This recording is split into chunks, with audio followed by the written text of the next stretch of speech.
What's going on, YouTube?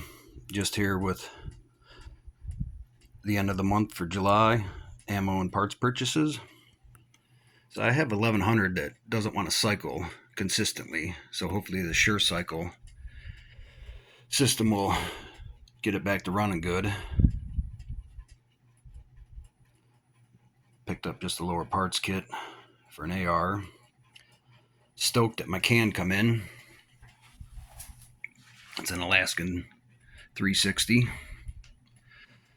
So then I got a couple different flash hiders so I can run it on multiple guns.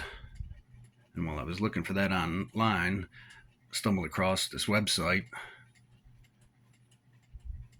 and picked up some ammo. Got 200 rounds of the Subsonic 300 Blackout.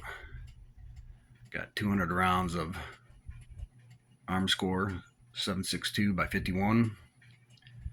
And that website, they offered free shipping. I think it was Battlehawk Armory. Anyways, I picked up some buckshot, 500 rounds of 22 long rifle. And I live in Ohio, and right now we have no sales tax. So I picked up some of this Remington buckshot